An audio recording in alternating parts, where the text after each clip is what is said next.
Hello friends, तर आज आपण बनवायचं आहे पावटा भात। त्यासाठी मी सगळ्यात पहिल्यांदा कढईमध्ये तेल टाकलेलं आहे। तेल गरम झालं की त्याच्यामध्ये टाकायचं जिरं, दालचिनी आणि एक मी वेलदोडा याच्यामध्ये वापरलेला आहे। त्यानंतर आपण याच्यामध्ये कांदा टाकायचा। त्यानंतर मी आलं लसूणाची पेस्ट टाकलेली आहे, टोमॅटो टाकायचा।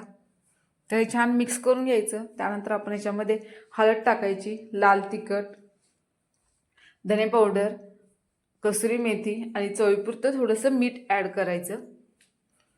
त्यानंतर हे सुद्धा आपण छान मिक्स करून घेऊया।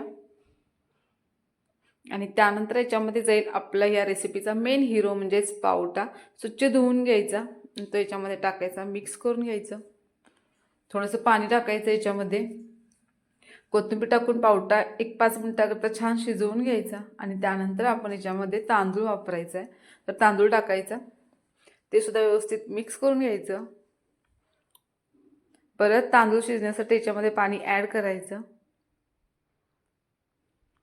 आणि त्यानंतर एक 5 मिनिटाकरता 5 ते 7 मिनिटाकरता याला बारीक गॅसवरती झाकून ठेवून द्यायचं।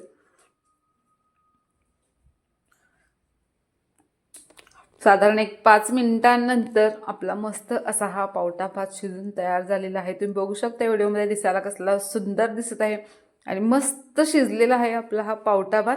तर गॅस बंद करायचा, बारीक चिरलेली कोथिंबीर टाकायची आणि हा पावटा भात आता खाण्यासाठी आपला तयार झालेला आहे। व्हिडिओ आवडला असेल तर लाईक करा आणि चॅनलला सबस्क्राईब करायला अजिबात विसरू नका। थँक्यू।